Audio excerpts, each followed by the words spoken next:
നിലമ്പൂർ പോരാട്ടം തുടങ്ങുകയാണ്. ഇടതുപക്ഷത്തിന് രോമാഞ്ചമുണ്ടാക്കി ആവേശത്തോടെ എം സ്വരാജിൻ്റെ എൻട്രി.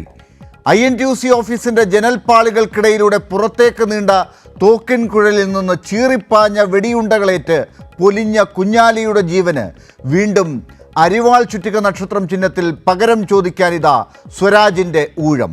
ഇടത് സർക്കാരിൻ്റെ വികസനം തുടരാൻ രാഷ്ട്രീയ പോരാട്ടത്തിൽ LDFന് വോട്ട് തേടി സ്വരാജ് കളത്തിൽ ഇറങ്ങുന്നു. സ്വതന്ത്രനെ 2 തവണ MLA ആക്കി നിലമ്പൂരിനെ LDFനൊപ്പം ചേർത്ത ചരിത്രം മാറി ഇനി അടിമുടി പാർട്ടിക്കാരൻ MLA ആയി പുതിയ ചരിത്രം എഴുതും എന്ന പ്രതീക്ഷയിൽ CPM. ശക്തമായ രാഷ്ട്രീയ കുതിപ്പിൽ അൻവർ കലക്കിയ കുളത്തിൽ മീൻ പിടിച്ച് എളുപ്പം ജയിച്ചു കയറാം എന്ന് കരുതിയ UDFന് ഇത് വലിയ വെല്ലുവിളി.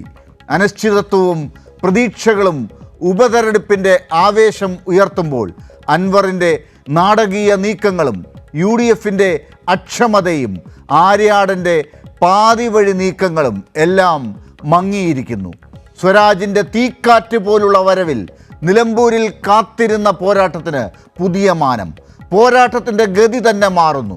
സ്വരാജിൻ്റെ സ്ഥാനാർത്ഥിത്വം ഇടതുപക്ഷത്തിൻ്റെ ആത്മവിശ്വാസവും നിലമ്പൂരിലെ ജനങ്ങളുടെ പ്രതീക്ഷകളും വീണ്ടും പുനരുജ്ജീവിപ്പിക്കുന്നു. രംഗം കത്തി എഴുന്നേൽക്കുന്നു. LDFൻ്റെ നിലമ്പൂരുകാരുടെ സ്വന്തം മുഖമായ സ്വരാജ് ഇനി സ്ഥാനാർത്ഥിയായി മാറുന്നു. നിലമ്പൂർ സ്വരാജ്യമാക്കുമോ എം സ്വരാജ്?